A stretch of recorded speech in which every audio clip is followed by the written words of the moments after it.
G'day gamers, my name's Jerome from Play Games Central Coast.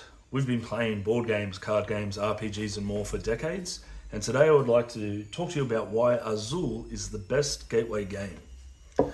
First of all, I want to talk about what is a gateway game. A lot of the people we're trying to introduce modern board games to have had interesting experience with board games in the past. A very common experience is the 4 to 6 hour Monopoly game that doesn't finish and has families in the Civil War. Because of these past incidences, it means that we have to be careful when choosing games to introduce people back into what we think is the best hobby. So I think there's 5 criteria that makes a great gateway game. Number 1, easy to learn rules. 2, quick playtime. 3, engaging strategy. 4, visually appealing. And 5, low player downtime. If a game has all of these, it can hopefully repair the damage of the past and get people playing these wonderful modern games.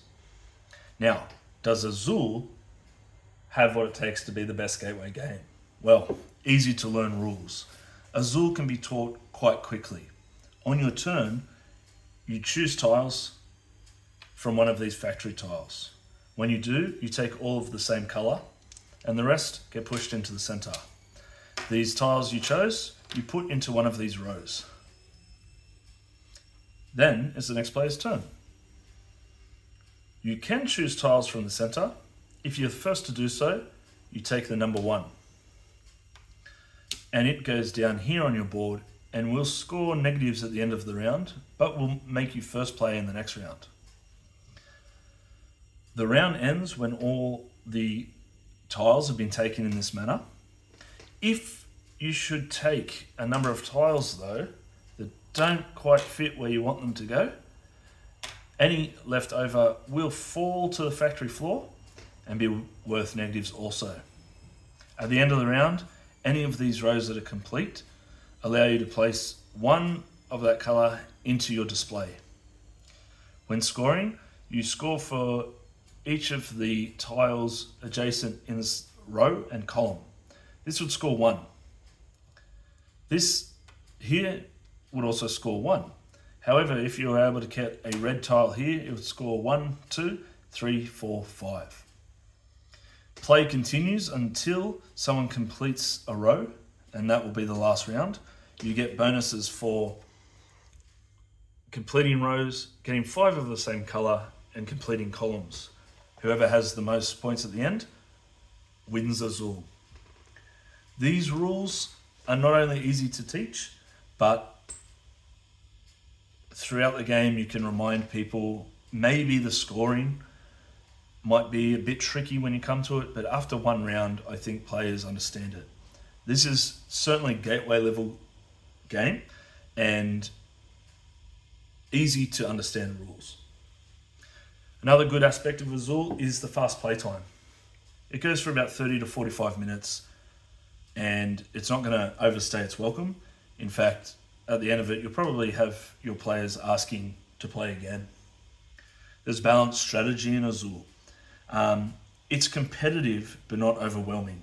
Players aren't asking, oh, what does the blue tile do again? What's yellow do? All tiles act as you would expect. They don't have special player powers, and which makes it straightforward. It's not overwhelming. Azul's very visually pleasing. It has one of the most beautiful, one of the most recognizable, at least, boxes in board gaming today. And the tactile nature of the tiles, it makes it really fun to play. And there's quick turns in Azul. On your turn, you choose some tiles, you place them over here, then it's the next player's turn. There might be some turns where you're agonizing over which tiles to take exactly, but on the whole, the thing is moving around quickly.